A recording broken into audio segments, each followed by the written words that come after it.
Yeah. I have Dr. Ezekiel Mutua on the line. Yeah. I'm sure he'll respond to you. Good morning, Dr. Good morning, Latif. How are you doing? Very well, sir. Karibu to the Situation Room. This morning we're talking about this song that you raised an issue over this week, and this is by Ethic.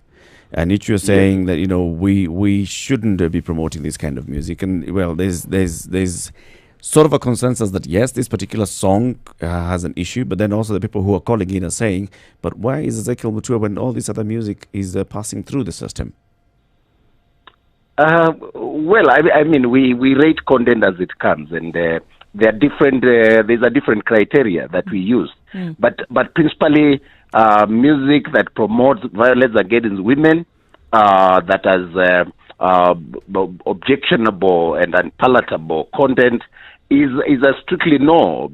This one goes beyond even the classifiable elements of obscenity and vulgarity. It is promoting rape. So it went beyond bounds. There's a difference between content that has dirty content, dirty words or foul language, because that is subjective. I mean, it is for some people what we consider immoral may not be immoral. Right. But when you clearly break the law, when you promote violence or pornography, or particularly child pornography or violence against women, it's a no. No government worth its salt would allow that. And it's not about personal or religious inclinations. It's about what is decent, what is right for society. Does music have to be dirty? Does it have to be objectionable, that kind of style? Do they have to go overboard to attract controversy, to sell? Is that sustainable? Yeah. Any band that became sustainable and rich and famous because they went that way by violating societal norms and promoting obscenity and the violence against women. There is none that I know. And so the message we are sending is it doesn't have to be dirty to sell. It doesn't have to be. It's possible to become famous with clean content. With clean content. And You I have a can question sing- for you, Dr. Yes, Mutua. So far, I'm in complete agreement with what it is that you have said, especially, like I said, having had listened to the song and hearing what the lyrics actually, were and what they were purporting by what it is that they sang. We've also had people who've talked to us this morning and they've said maybe these people who are singing these songs or composing this music don't understand the level of penetration that they can actually have when it comes to influence and persuasion with this kind of music. So now, if You're absolutely right. Right. So don't even understand the gravity of what it is that we're talking about. But because now, Not that they don't understand, my sister. There is a narrative that for music to sell, for content to become popular, it has to be sexualized, it has to be controversial, it has to break the societal norms. Now, this is the thing, though. It seems that because there is that narrative. It seems that it is a reflection of society, and so we go beyond just composing a song. But this is something that we actually inherently believe or want to actually influence other people with. Now, if we're going beyond that, the question is then how and what it is do we need to do to make sure that we don't continually have the mushroom of, because you were right in the sentiment that you put across on social media yesterday. We had another song a few months ago that you brought issue with, but now we have another song that has even gone even worse than what you were complaining about in the first place. How much further then do we need to go? But then, of course, these alarm bells that we are sounding is kind of late in the process. What are we going to do at the very beginning to make sure that we don't have these things mushrooming again? First of all, it's never too late to do the right thing.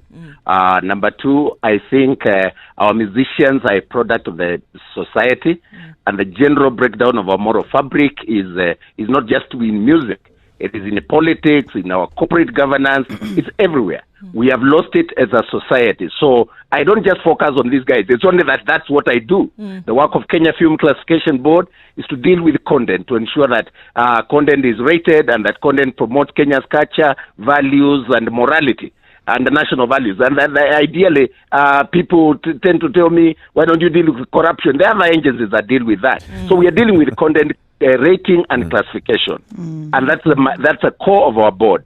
The general breakdown of our moral fabric is in every sector. We of the media are promoted that. I'm a journalist, and I do know that we were taught when a dog bites a man, it's not a story. The news is when a man bites a dog. And the push in most sectors, whether you're talking about politics, whether you're talking about even church right now, pastors want to be controversial, to become popular. And the new craze of trading and the likes and the views. Everything seems to be about instant gratification and success.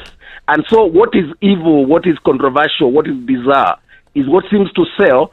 And that is not just in music. Our politicians are doing the same. The dirtiest, the most foul, the ones who use the most foul language are the ones who are elected, the ones who throw stones and beat people and, abuse people. Not just in Kenya. You can even look at what happened in the United States. It seems like it's a craze across the world. Could it be this that is wrong? We must call it out for what it is. Humanity was not meant to operate like that. Could it be that society norms, they are bound. Could it be that society is changing and evolving, and maybe some of us in a certain generation are critical of it, but there's a younger generation and there's a gap between yourself as in the board and this younger generation, because we've had 2 or 3 callers actually say, no, Ezekiel is too old. There's something he's not understanding. So could it be that, society does evolve? If you look at the 60s, it was a lot more conservative than, say, the 70s and so on. And then you had the 80s and the 90s, things opened up, people were more liberal. So could it be that there's actually changes happening that maybe you and I are out of touch with, and we need maybe to bring the youth into the fold so that we can discuss this with them? That's a narrative by the devil and by the evil. Oh yes. Yeah, listen. Explain. It's a narrative by the devil. Dr. Mutua, could you explain what you just said, please? Yes, absolutely. There are certain fundamental values that govern humanity across, whether you're talking about Kenya or the most advanced democracies like the United States. We have Trump at 70-something becoming the president of the United States of America, replacing a young Obama. So don't tell me about age. It's not about age. It's about certain norms that govern society. But those are societal. Those are societal constructs. Allow me to finish, please. It's about decency. All of us, sister, you want me to treat you well. You want us to relate in a way that even when we differ, there is some modicum of decency. We are human, we are not animals. And so there are societal norms that we do not go overboard. And every society, every country, countries are not just about a geographical region. It's about people living together with certain beliefs, shared values, and agreed beliefs, and cultures. That's what forms a country. People living in a region with shared values, beliefs, and cultures. And therefore, as a country, through a process of through a democratic process, we elect leaders. They set the laws. There's a law called Films and Stage Plays Act that we use. It's not about whether I'm old or young. And in any case, how old do you think I am? It's a very stupid thing. No, don't take offense. Maybe the law is outdated and needs to be reviewed. Maybe the law needs some amendment. There's a law in Kenya that governs how old a person should be to serve in the public service. Dr. Mutua, this is not actually about you and your age. No. This is about generation. I talked about us. The you question and is about might generation. Not understand So the younger people who are calling in, hold on, Dr. Mutua, the younger people who are calling in this morning, they're saying that how young are they? Some of these goons are old. Yes, but they're younger. And what they're saying is, there are some who are singing very dirty stuff and they are old. Hold on. So listen. We should not focus on our young people. Our young people are a reflection of who we are. Yes. And I think they're imitating actually the old people. And listen to what I'm saying. So those ones who are younger are saying, right, you older people are not understanding this. This is where we are right now. And remember, these younger people are a majority. So are we in a minority actually saying that we are not understanding what the majority of our population is saying? Maybe I can help Dr. Mutua, because at this point, I kind of get what you're saying, Dr. Mutua, because some of the things that have been in this particular song, whether you are young, whether you are old, it should not be acceptable. And I think that's what we are saying. At this point, with this particular number, what we're talking about, whether you're young, 5 years old, 15 years old, 25 years old, 50 years old, this should not be allowed. And my sister, let me tell you, terrorism will never be right, whether for old or for young people. For young people, absolutely. Drugs will never be good, whether for old or young people. Rape I mean, we are societal norms that make us operate in peace and harmony and live together in a secure environment. Those norms are what the government exists to promote. So we are only saying stick to the law. When you come to this industry, don't come with a laissez-faire approach that anything goes. There's no society that operates like that. And I always say to musicians and artists, you are no more better than the carpenter, the guys operating, the artisans, the young fellows who are doing, furniture by the roadside. Those are also applying their trade, and they're also obeying the law. They know there's NEMA, they know there's health. If you're operating a kiosk or a tea, they're following the regulations as well. Regulation. Final question to you. People called musicians and artists who think they can break the law and get away with it. Who are they, and what do they exist for? Can I ask, Dr. there's also been the sentiments that you don't clamp down as hard on international content, and it's the local artists that you go for. Whether true or not, I don't know, but how is it you would enforce this? Because you're trying to create a society with norms that you say we've all agreed on, but given the scope of the internet and globalization and technology and communication and how we are, how do you intend to actually enforce this, even from an international perspective? We have a lot of content, even when I was growing up, where sexual objectification of women was normal, the glorification of crime and so on was in these rap songs, gangster rap songs. Why are you not looking to censor that? Of course, there's the effect of globalization on our young people. Digital space is expanding the bounds of freedoms. That's a fact. But I say there are fundamental values, human values, societal norms that do not change, no matter how civilized we become.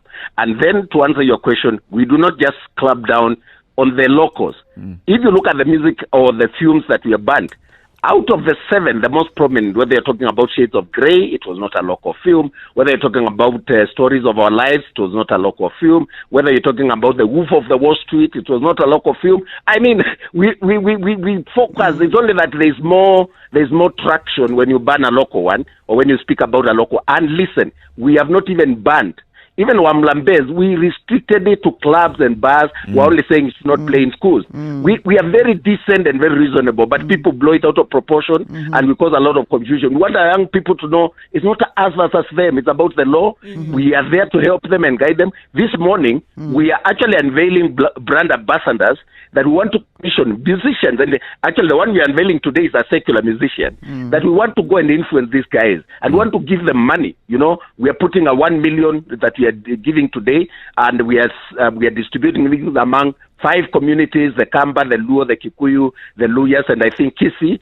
Out of a survey where we realized some of the vernacular music is very obscene and very vulgar. So we have a strategy for clean content. We are working with the Kenya National Drama and Film Festival to ensure that right from the ECD all the way to university, people are involved in talent and in nurturing and promoting talent. They understand those basic norms so that we don't have music that just promotes evil. Like you have said, my sister, crime will be crime, whether in Kenya or in America. Drugs are bad as illegal substance.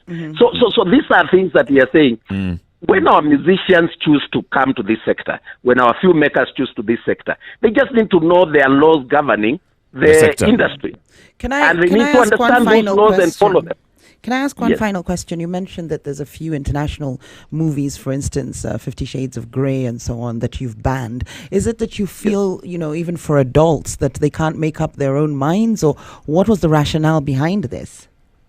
It is the law, my sister. It's the law. If the law says we ban, we ban. And what did you do? Did you ban and say not sure? But is the law right? Do you think the law is correct or outdated? Lord, there are some that we restrict. There are others that are completely unacceptable. They cannot be exhibited in the Kenyan space because they break the law. And so there's a procedure. If you read the Films and Stage Plays Act, there's a procedure. Some of them you just rate. General exhibition, parental guidance, not suitable for this and so on. But we stretch all the way to complete ban. And it's not just unique to Kenya. America, if you just Google movies or films banned in the United States, in UK, in France, they are all there. These are global practices that are applied to ensure that the industry is governed and that art does not become a tool to promote evil. Art has to have limits, and there's art for adults. So I have no problem with people singing about sex and romance, to adults. But I have a problem with Wamlambe being sung in schools, or this kind of songs, Tarimbo and what have you, being played or exhibited to children. And these are norms that apply across. You cannot do this in Uganda or in Tanzania or in Rwanda. Why do we want to allow this anything goes culture to apply in our country and in our music industry? Do you have any hurdles when it comes to enforcement? Because people will play these songs in their homes in front of children. So how do you go about enforcing these bans? Obviously, we have a challenge because we are not a prosecutorial body. We do not have police assigned to KFCB. So when we flag out these issues, we have to alert the DCI and the prosecutorial arms of government. And we expect the police to do their work because we do not enforce the law. The police enforces the law. If somebody is contaminating the environment or our water, there are bodies that deal with enforcement. Ours is to ensure that we do the work, we rate content, we classify it, we say this is not suitable, and then we alert the government bodies that are supposed to arrest or to enforce the law, including going all the way to the judiciary. That's what happened with the Rafiki. That's what happened with a lot of other content that we had objectionable, but that we rated as not suitable, including beer adverts during the watershed period. Now, so there's a procedure. Okay. Interesting you bring up Rafiki, and since we've got you on the phone, it's a brilliant opportunity, of course, to question some things. When you talk about societal norms and what is right for society, who has decided this? Because something like Rafiki, you'll find in some advanced communities, of advanced societies, is very well accepted. Or things like nudity, for instance. Things change and evolve with society and culture. So, for instance, you'll find the Turkana woman, is what we would call nude, but in this, in urban areas, it's slightly different, whereby if you dressed like that or if you were exposing as much, it would be looked at as immoral. So you have an element of subjectivity here, and it's the law evolving. Who decides this? It's the law, isn't it? Yeah, I think Latif is answering you. It is the law. But can laws be archaic? Because, for instance, right now, suicide is still considered illegal, where you would go to jail if you attempted suicide. So some things need revisiting, or need evolvement to reflect the sentiments of society, especially something like this where creativity is being curbed. Do you not think maybe the law needs to be revisited when we're talking about Rafiki? Creative freedom has limits, and there's no limit. There's no freedom that is absolute. Every freedom must operate within the bounds of the law. Even freedom of expression under Article 3 of our Constitution has limitations. It does not extend to violence, propaganda for war, incitement. Homosexuality? This is what I'm talking about with Rafiki. Homosexuality? There was a ruling in Kenya about that issue. So we are governed by the law. Right. That ruling came at the same time when Botswana was ruling on the same issue. In Botswana, and they passed it. Legalized. In Kenya, homosexuality is illegal. So it's about the countries and the laws. If we change, let me tell you, if our judiciary had ruled that homosexuality is illegal, we wouldn't ban the film Rafiki. What we would have done is to say for adults only. So you're simply upholding the law. Yeah, absolutely. Absolutely. So it's about the law, and we are not the ones who make the law. Can you affect the law? Can you influence the law? Can you influence the law? Can you influence amendments? Yes, we do. As we speak this morning, I'm pushing for amendments to the Films and Stage Plays Act, because I want it to be in line with the new technologies to address the issues of including our new constitution and freedom of expression, because society is not static.